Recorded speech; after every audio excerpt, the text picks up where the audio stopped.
교정을 하기에는 기간이 한 2년 또는 3년 정도가 걸리는데 모양 자체에 대한 불만이 있다라고 하면 교정을 대체할 수도 있습니다.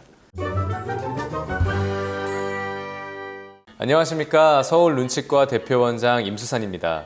네, 오늘은 많은 젊은 층 환자분들이 궁금해하는 라미네이트에 대해서 한번 얘기해보고자 합니다. 대개는 이제 라미네이트 치료를 하려고 하는 이유가 치아가 좀 삐뚤고 치아 모양이 마음에 안 드는데 많이 깎지 않고 싶어 하는데 변화를 내가 주고 싶다.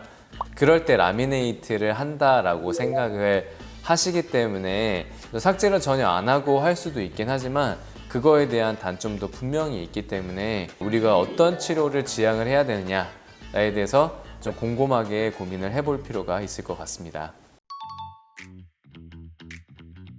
가장 장점은 치아를 전부 다 삭제하지 않는다는 거예요. 치아 치질을 좀 보존할 수 있다는 게 가장 좋고, 다발성 우식이 좀 있으신데 치아 거포면 손상이 됐을 때 사용할 수 있고요.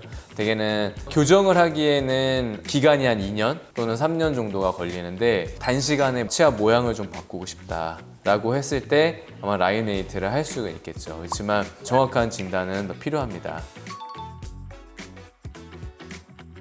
저희 서울 눈치과는 정확하고 현실적으로 좀 라미네이트 치료를 좀 바라보고 있습니다. 단순히 앞니가 삐뚤어졌으니까 라미네이트 할래요 라고 말씀하시는 분들에게 저는 교정이 더 필요하다면 교정을 권유를 해드리고요. 근데 교정은 치아의 모양을 바꿀 수는 없어요. 근데 모양 자체에 대한 불만이 있다라고 하면 라미네이트가 교정을 대체할 수도 있습니다.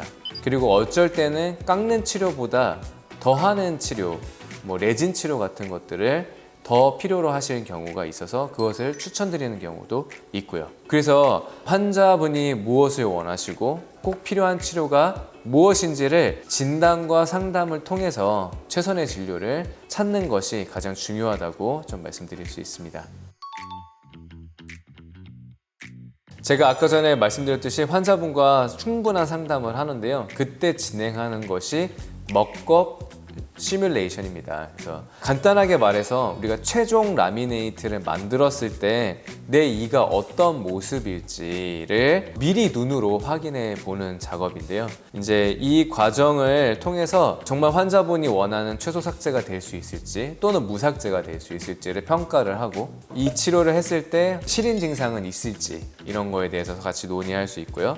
정말 라미네이트를 했을 때 환자가 원하는 결과를 도출할 수 있을지에 대해서 우리가 눈으로 확인할 수 있는 작업이라고 할 수 있습니다. 이렇게 해야지만 진짜 라미네이트 치료를 들어갔을 때 어떤 부분들을 더 깎아야 될지 충분히 알 수 있고요. 이게 바로 우리가 말하는 최소 삭제라고 할 수 있는 거죠. 우리가 깎아야 되는 부분은 깎되 깎지 말아야 될 부분은 또 안 깎아야 되는 것도 정확하게 알아야 되기 때문에 그것을 최소 삭제라고 생각을 하시면 훨씬 더 이해하시기 편할 거라고 생각합니다. 라미네이트 치료를 할 때는요, 진단을 해야 될 것들이 몇 가지가 있는데요. 치아 사이 중간중간에 썩어 있을 수가 있습니다. 그랬을 때는 충치 치료가 선행이 되어야 되는데요. 저희 서울 눈치과에서는 당연히 엑스레이 자료와 그리고 특수 장비인 큐레이를 이용해서 라미네이트가 들어가기 직전에 레진 치료를 통해서 우식을 제거하고 수복을 하고 있고요. 그리고 환자분들이 적게 깎고 싶어 하시는 만큼 최종 보철물이 상당히 얇습니다. 많이 비쳐 보이고요. 그렇기 때문에 본인의 치아가 얼마만큼 색상이 밝은지에 따라서 밝기가 정해지거든요. 그래서 라미네이트 치료를 들어가시기 전에 미백 치료가 선행이 돼야 되는지도 꼼꼼한 분석을 하게 됩니다. 네, 대개는 방금 말씀드렸듯이 치아 색이 매우 중요한데요.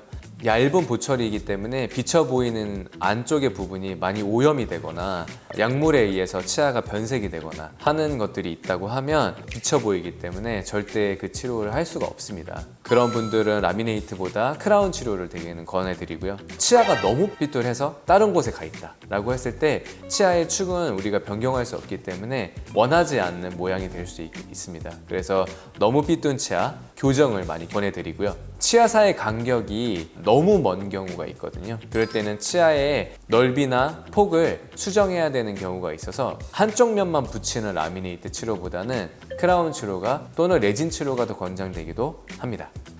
무조건 예쁘게만 보이자고 건강한 치아를 희생하면 안 되기 때문에 미리 진단하면서 혹시 필요하면 다른 사선책들을 알려드리게 되는 것입니다. 그래서 이런 자료들을 모으고 환자분과 충분한 상담을 하기 위해서 저희가 진단하는 시간이 꽤 오래 걸리는데요. 환자분들께서는 이런 점들을 좀 많이 이해해 주셨으면 좋겠습니다. 요즘에 원데이 라미네이트 뭐 이런 얘기 많이 들어보셨을 거예요. 치아를 깎는 기계인 밀링 기계를 통해서 처리를 하는 아주 간단한 방식으로 진행을 하는데요. 우리가 아는 연예인 치아처럼 그냥 밝고 하얀 모양이 조금 더 투박한 그런 모양이 더 많이 나올 가능성이 많거든요. 그런데 치과 의사가 바라보는 가장 이쁜 치아는 자연스러운 치아거든요.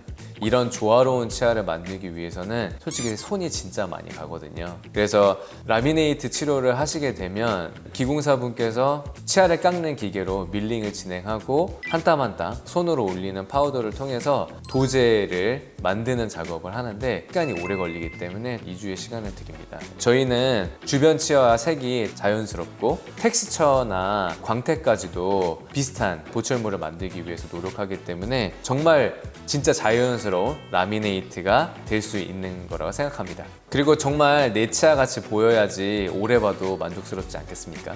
라미네이트는 단순히 예뻐 보이게 하려는 치료가 아닙니다. 이것도 치료의 한 과정이기 때문에 충분한 진단이 필요하다고 말씀드릴 수 있습니다. 그래서 만약에 라미네이트를 고민 중이시라면 본인에게 적합한 진료가 무엇인지 상담을 통해서 아는 것이 우리 삶의 질을 높이는 데 더욱더 도움이 될 거라고 생각을 합니다. 이 영상이 많이 도움이 되셨다면 구독, 좋아요, 알림 설정 부탁드립니다. 그리고 많은 댓글도 부탁드려요. 안녕!